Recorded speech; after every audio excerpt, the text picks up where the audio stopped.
You're watching Alabama's WVUA News at 10.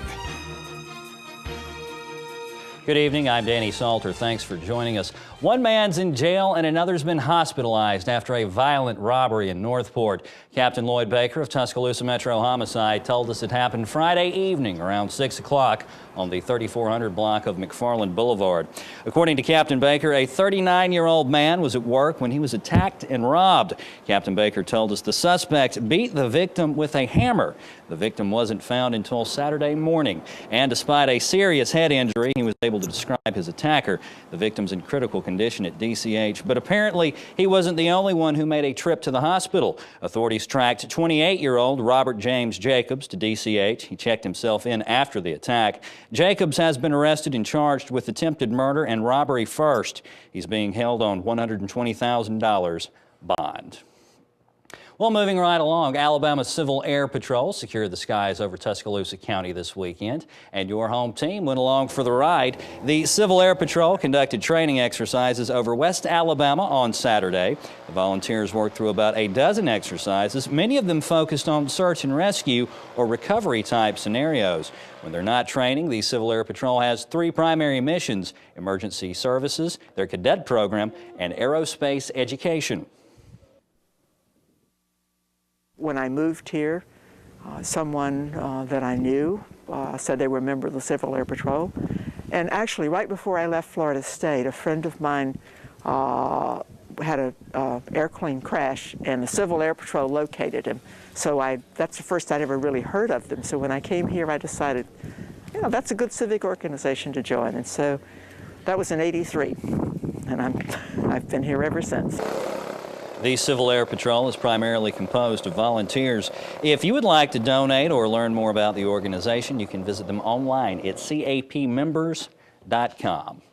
Well, an Alabama family's been waiting for more than 50 years to find out what happened to one of their loved ones. He was a soldier who went missing in the skies over Korea. This weekend, Robert Franklin Dees was finally laid to rest, buried with full military honors in Ozark. Ben Stanfield has more. Robert Franklin Dees joined the United States Air Force more than 60 years ago in hopes to further his education. Described as a bright and energetic young man, he loved his family and he loved his country.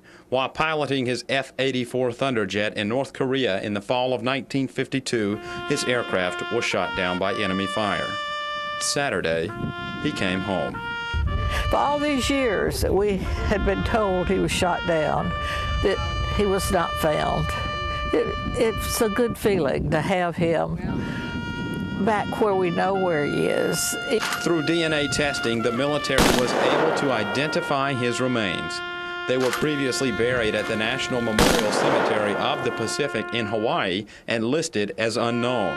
Saturday, he was recognized for his service with full military honors. He served his country. He died for his country. That sacrifice should be honored, and that's why I'm here honoring that sacrifice for him and his family. The ceremony was unlike anything most in attendance had ever seen. Lieutenant Dees paid the ultimate sacrifice for his country, and Saturday, the United States of America finally had the opportunity to honor his legacy. Shifting gears to politics, expectations are high for President Obama's annual State of the Union address in 2 days. Over the weekend, the White House gave a preview of the idea he plans to deliver. Shelby Lynn has more. Let's get the American economic engine roaring again. That's what President Obama says is his message in Tuesday's State of the Union address. My number one focus is going to be making sure that we are competitive, that we are growing, and we are creating jobs, not just now, but well into the future. But this can't be done without some restraint, according to the president. We're also going to have to deal with our deficits and our debt in a responsible way. And we've got to reform government so that it's leaner and smarter for the 21st century. House Republican leader Eric Cantor says that's great if the president is serious about it. I'm looking forward to the president and his remarks that perhaps we really can go about trying to cut spending in Washington. Cantor says this week House Republicans will bring up a bill eliminating the Presidential Election Fund, which provides federal matching funds for candidates. That's how we're going to achieve the type of spending reductions that we're looking for and hopefully be able to get this country back onto a fiscally sustainable path. Cantor says $500 million could be saved by such a cut. I'm Shelby Lynn reporting from Atlanta. Meanwhile, Tea Party supporters clamoring for the government to slash spending say that nothing should be off limits, including the military's $700 billion budget. And that's making it tough for new Republicans in Congress. Some of them owe their election to the Tea Party, but cutting defense spending and canceling weapons could earn them accusations of weakening national security. House Republican leaders specifically exempted defense, homeland security, and veterans programs from the cuts. Cell phones and other mobile devices have made it possible for Facebook users to update their status from virtually anywhere, even prison.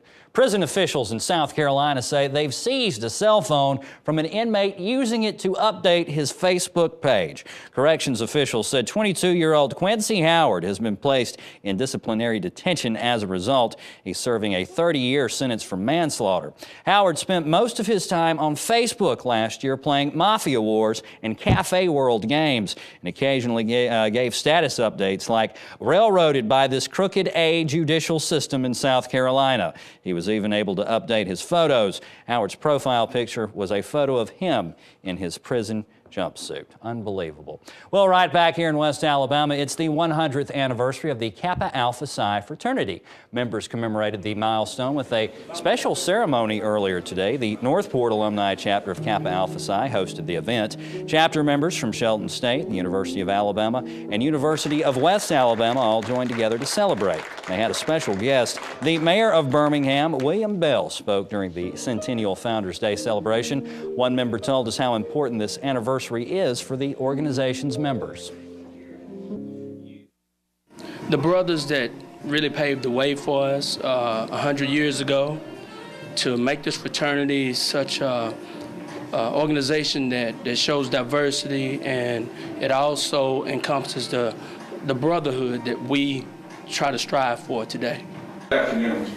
Also at the event was WVUA's very own Philip Coleman. Philip was honored for many years of community service. Members of Kappa Alpha Psi told us Philip is a model of leadership and brotherhood.